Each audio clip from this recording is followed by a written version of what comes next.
بسم الله الرحمن الرحيم. لا خلافة إلا على يد الإمام المهدي عليه السلام.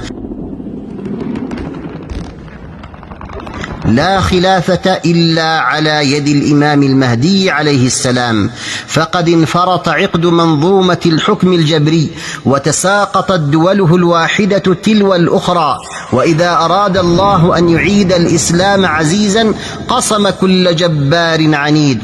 ابن علي، ثم حسني مبارك، ثم القذافي، ثم علي صالح، ثم البشير. أولم تكونوا أقسمتم من قبل ما لكم من زوال؟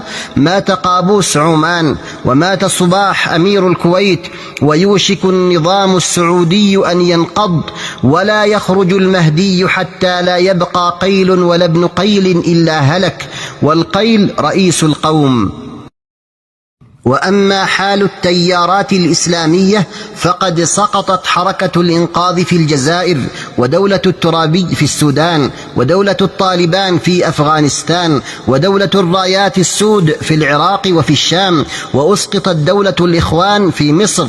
كل ذلك ليفسح الطريق لخلافة الإمام المهدي عليه السلام. وعجز أردوغان عن تخليص تركيا من العلمانية، وصرح مسؤول تركي رفيع المستوى أن حسبهم أن يمهدوا للإمام المهدي عليه السلام. Bugün soruyoruz, İslam Birliği olacak mı? Olacak. Nasıl olacak? Ne zaman olacak? Mehdi Hazretleri geldiği zaman olacak. Amenna ve saddakna. Mehdi Hazretleri ne zaman gelecek? Allah Teala bilir. Peki bizim bir işimiz yok mu? Ortamı hazırlamamız gerekmez mi? İşte Aslan bunu yapıyor. سنريهم آياتنا في الآفاق وفي أنفسهم حتى يتبين لهم أنه الحق. أولم يكف بربك أنه على كل شيء شهيد؟